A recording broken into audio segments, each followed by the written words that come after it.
તો જેના ઉપર ફોન આવે એ ફોનના નંબર રાખજો અને મીડિયાના માધ્યમથી હું પોલીસવાળાને કહેવા માગું છું કે તમારું કામ કાયદો અને વ્યવસ્થા જાળવાનું છે, નિષ્પક્ષે ચૂંટણી કરાવવાનું છે।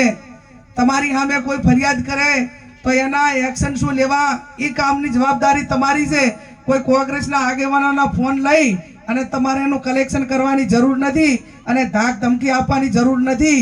આ મારો ક્ષત્રિય અને આ સમાજને મારા મતદારો બેઠા 5-25 5-10-15 એફઆઈઆર થાય ને તો બાપુ તૈયારી રાખજો, એમાં આપણે કાંઈ ઓલું દવાનું નથી।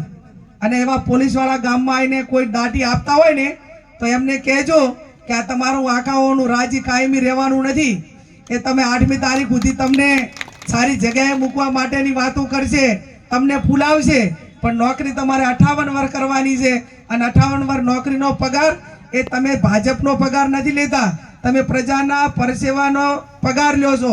તમને લોકોના પૈસા જે ટેક્સના પૈસા છે એનો પગાર મળે છે।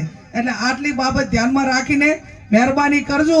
અને મેં કીધું એમ કે અમે ગાંધી વિચારધારાવાળા છે, કાયદો વ્યવસ્થાને માનીએ છીએ, બધાને સન્માન આપીએ છીએ, પણ છતાં તમે તો કાયદાને ઓવરટેક કરીને, નિયમોને ઓવરટેક કરીને ક્યાંક ને ક્યાંક કોઈને દબાવવા માટેના પ્રયત્નો કરશો તો પછી તમે જેવા છો એવા અમને થવામાં વાર લાગશે નહીં।